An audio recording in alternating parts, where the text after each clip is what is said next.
As you get older as a lineman, the game slows down. I think it's really starting to slow down for him. Using his physicality, using his size, using his strength has been showing up a lot. And so, yeah, he's been getting thrust in there. And the beautiful thing about this place, as always, is the guys he's going across with, Tyleek and Ty and Hayro. And I mean, we've got some dudes over there that are showing up. And so when you're practicing, you're getting real reps. And so you can examine the good and the bad and what happens. You know, why did it work, and keep doing it? And when you get beat or you give something up, why did that happen as well? And when he's been thrust in there, like, he hasn't backed down, and he's doing some good stuff. Obviously, the con of having a sickness run through your room for a couple of weeks is you don't maybe get to build the continuity you want to build. But what's the best thing that came out of that situation? Finding, I think I told you guys through the spring coming out, like, felt like we were going to be able to get to 8, maybe 9 guys that you feel like could go in the game and play for us. And so those guys that maybe would have been a little lower, got less reps, started getting those. The second thing that showed up too, I mean, there was at some point now where we had guys double dipping in camp, which you normally don't have. It's a springtime thing in the fall. And it brought out a little callous and toughness to some guys that honestly, like, you'd hoped was there, and we hadn't seen it, and we'd had a chance to see it, you know. And so, yeah, because nobody cares. We got the sickness, we got to practice. Can you go 3 groups? Coach, you got it. We'll figure it out. The guys, they didn't back down from that. And like I said, some of those young guys, you know, getting multi-position flex reps, that's all positive. Yeah, you'd like continuity. You'd like to know, here's the 5 and here's what we're going with. We just didn't have that luxury, and right now that was okay. So you think you got George Fitzpatrick on the goal line right now? Yeah, solid. Working to that number right now for sure.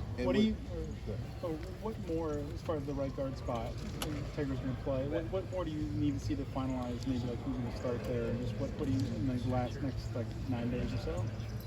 I think consistency from whoever's in that spot. They're riding the roller coaster of, like, you do something really well, and then the next play something else shows up, and it's like, ugh, where'd that come from? So getting those out, but then also being able to still throw in Carson and throw in Luke and have Austin slide over and play some stuff too. I mean, that's what I said, you know, back to the original question, like, that's really built some confidence, and, you know, who can go grab it and hold on and be the guy, but we got a lot of guys that are fighting right there. Justin, I asked Ryan this a week ago. It was just is the third tackle maybe Tegra? Because you guys have more depth seemingly on the interior than on the edge. Is that off base? How do you view that? Yeah, no, I think but the because of the sickness, because of what's going on, I mean, George and Zinue have played their best football of their career since I've been here. So the same deal. That's why you say you start building depth and looking at those guys, like, they've put in real reps and gotten real reps versus real guys to where, I mean, a guy like George, like, he's going into year 3.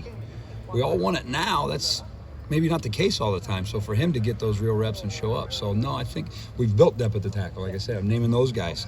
We've even had Ian Moore's had to run out there and play some 2 reps. Look pretty good for a guy that's not even been here a year. So I think the positive of that has been, you know, it's been visible.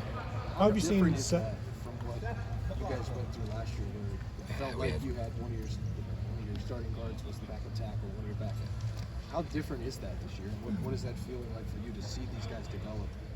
You know, what a year can be? Well, I think it's not for me, it's for them. Like, those young guys, like you said, like, you got a guy like Tegra, who, like, he's put in a lot of time and a lot of work, changed his body, done some stuff. Carson got here at, you know, 255, 259, and now he's a 300-pound guy, and he's 12 games starter under his belt, and he's battling and playing and doing some things. So I think for them, when it starts bearing a little fruit of the things that you do tell them when you're coaching them, like, if you work this technique, you work this fit, you work this communication, then this is going to show, you know. And so from a coaching standpoint, yeah, it feels a lot better when you're not looking around like, oh, hell, you put your right hand down now. Now, like I said, we had the sickness going back around, and it was, hey, just slide out, slide in. Hey, you're gonna 2 platoon and go both guards today. You got it, coach. And that was good for both parties. As a coach, where we could still practice, and then for the kids, getting really good reps that way. This unit's taken some criticism. Is there a way you can work that to your advantage? Sort of psychology. I mean, yeah, Donovan was like you didn't want to talk. Yeah, just flip the calendar of an offensive line unit anywhere. You're going to take the criticism. I think the maturity of these guys is probably what sounded or showed with Donovan. I wasn't over there, but, like, he had to hold his tongue. Okay, that's our position. That's who we are. That's when you want to coach this position or play this position. Like, you know, you're going to take those. So I think the maturity and the growth of those guys, understanding what they need to do, why they need to do it, is going to pay dividends when we get on the field and start playing in the What games. do you want to see differently from last year if you had to name one thing? We're playing more and continue to play more like linemen and not lines on a page. I think as young guys and new guys, you get in, you're kind of like, all right, who do I have? Oh, I got Berm. Okay, I'm going to go get the Berm. Right? Terrible run blocker. No, blocking you. I'd want to block He's not a you. good passer You're right. I'd want to either. block. I'd want to block him. Right? You can block Okay. it even with your banged up leg. Okay, Gippy. Thanks, guys. But just trying to not screw it up or get there, figuring it out, schematically or whatever. Or now the ownership and, all right, we're going to Berman. This is how we're getting here, and this is the technique I'm using. That's showing up a lot more with the guys. And like I said, that starts bearing fruit because you're not blocking a pop-up dummy. Like we do pods, we do individual with Larry's guys, and you got good on good. And it's showing, and that's the positive, to where as a coach now I'm sitting here feeling like, yeah, feeling better about it because we're doing it, and they're doing it because they understand it, and they're not just saying, I'm a line on a page, I got to go block the nose guard. You mentioned Larry's guys.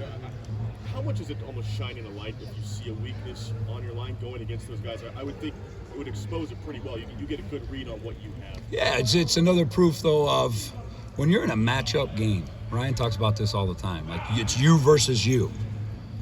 If you don't take the right step, if you don't communicate or get the right fit to the right identification, then really good teams or really good players are going to take advantage of that if you give them something that way. So you're playing you. So for us, to answer your question, yeah, the expose, like, why did I get beat right there? Did he beat me or did I give it to him and he took it? And then Larry's guys can do the same. We get whatever the technique may be on a zone play or a gap play or whatever it may be, and we hit something big, he can watch it and say, hey, did you miss their fit? Did they miss their hands? So that, that good on good that we're getting to go is going to expose a lot of things, not necessarily of how good you are, but when you don't play as good as you are, if that makes sense. Hey, Justin.